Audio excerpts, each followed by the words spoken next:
Hi, it's Judy again, and on this video I want to talk about 5 important things you need to know before you become a Beachbody coach. Number 1, this is not a get-rich-quick scheme. Lots of people may,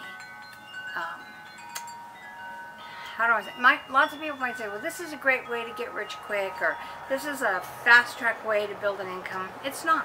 It's a business. My background is in real estate. And when I left the business after 14 years, I was the top 1% in the country. It wasn't luck. It wasn't a get-rich-quick scheme. It was work ethic and working every day. So Beachbody, you can build an amazing income. But if you come to me and you say, at the end of 6 months, I want to be earning $25,000 a month, and I want to be spending 2 hours a day in my business, it's not going to happen. Your business will grow in relationship to the amount of time that you invest, and you can earn a great income. I'm a full-time Beachbody coach. This is what I do, and I have a nice lifestyle paid for by Beachbody, but it's not a get-rich-quick scheme. Number 2, you are an individual business owner. Now, I used to have a day job. I've had many day jobs, actually. And when I went to my day job, I did what I was told. The boss let me know what needed to be done. I knew what time I needed to be there. I knew what time I got to leave. I had breaks. I had a lunch hour. My day was pretty well laid out. As a business owner, no. You're your own boss. And one of the things you want to realize is, would I be the kind of employee I would want to hire? And a great analogy I've heard several people share is the difference between high school and college. In high school, everything is real laid out. And I'm going to share a story about one of my sons. He attended Army-Navy Academy in Carlsbad. Very regimented. They knew what they had to do. There were classes, 10 people in a class. We got report cards once a month. It was very, very regimented. No girls. When he started college, he came home from the first day and said, "Mom, do you know you don't even have to go to class?" And that was like a revelation to him, that whether he succeeded or failed was going to be up to him. The curriculum was laid out, what was expected for them to learn was laid out, but they had to have the initiative to take action to succeed. So being a business owner is a little bit about like going from high school to college. There's guidelines to follow, there's going to be a curriculum, but you're the one taking action. There's not going to be someone docking your pay if you don't get something done or if you're late. So as a business owner, you're building the business. What are some skills you need to know? You need to have consistency. Consistency is one of the top keys to success, in my opinion. You can't do something once or twice and say it doesn't work and say, well, I'm not doing that anymore, it didn't work. You have to choose a step that you're going to use and then take consistent action on it for at least 90 days. So consistency. Tied into that is persistency. A lot of times we'll talk, I know we talked about inviting. You may say, hey, I'd like to show you a little bit about this workout program I'm doing. And someone says, okay, I'll get back to you. You don't hear back from them. You immediately assume they're not interested, they hate me, that I never should have asked them, and you give up. When in reality, people have lives going on.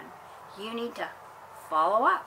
So you need to be persistent. Say, hey, I wonder if you had a chance to check out that information I gave you. So consistency and persistency. It's the difference again between high school and college. You have to personally learn how to manage your time. So say, for example, you say, as a new coach, I'm going to spend 1 hour a day on my business. And I'm going to do it from 2 to 3 in the afternoon. And then at 2:30, the phone rings, and it's a friend saying, hey, let's go to the mall. And you say, oh, okay, I'm not doing anything, and you go to the mall. Manage your time. You set a schedule for yourself and follow through on that schedule. So you need to establish priorities. You need to set the time aside to do it. So as an individual business owner, you're the boss. Number 3, we've talked a bit about this on some of the other videos, relationship building. It doesn't matter if you're shy. I hear that from a lot of people. I'm too shy. I don't like to talk to people. Well, in this business, you need to talk to people. You can just be as simple as, hi, tell me about you. Oftentimes, asking questions about other people gets conversations going. at our summit this past year, no, it was at a training event I went to called GoPro Mastery. They said every person that you engage with, make the point of that engagement education and understanding. And what that means is learning as much about them as you can and understanding what they're looking for in their life. It's not about selling them something. It's not about getting them to do something that they're not interested in doing. It's about finding out what works right for them. Number four, we've talked about this before, you need to be a product of the product. If you're not using the products, you're not going to have anything to share with people, you're not going to be able to answer questions, you're going to look kind of silly. So being a product of the product. And number five, you really need to be clear about your why. I always tell people your why needs to make you cry. And what that means is your why for doing this has to be so important to you that on those days when someone hangs up on you or it seems like nothing you're doing is working, you say forget it because you forget your why. It's like if you take an onion, you say, why do I want to have my own business? Well, it might be fun. Okay, that's not a very big why. That's not going to make you cry. So my question will be, why would that be fun? Peel back a layer. Well, it'd give me more time. Okay, peel back a layer. What would more time do for you? It'd let me spend more time with my kids. Great. Why is that important to you? And you keep peeling layers, peeling layers, peeling layers. And I've done this over the past 8 years with new coaches. And when they start crying, when they start crying and you can hear the tears welling up, we know we've gotten to their why. It can be because one of my personal whys, until I became a coach, I'd given up on ever achieving an ideal perfect weight. I'd given up on myself. Now I haven't given up.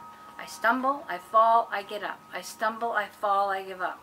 So my why is because I will never give up on myself and my goal to achieve a healthy weight. And there's all sorts of things that's going to open up in my life, but those are what I focus on. So those are the 5 things that you really want to think about before becoming a coach. Am I willing to invest the time to build a business? Am I willing to step up and be an independent business owner and be in charge of my time? Am I willing to be a product of the product? Am I willing to build relationships? And am I willing to get clear on my why? Those are really the only 5 things you need to think about before becoming a Beachbody coach. And I'm happy to help you peel back the onion if you need that. I can make you cry.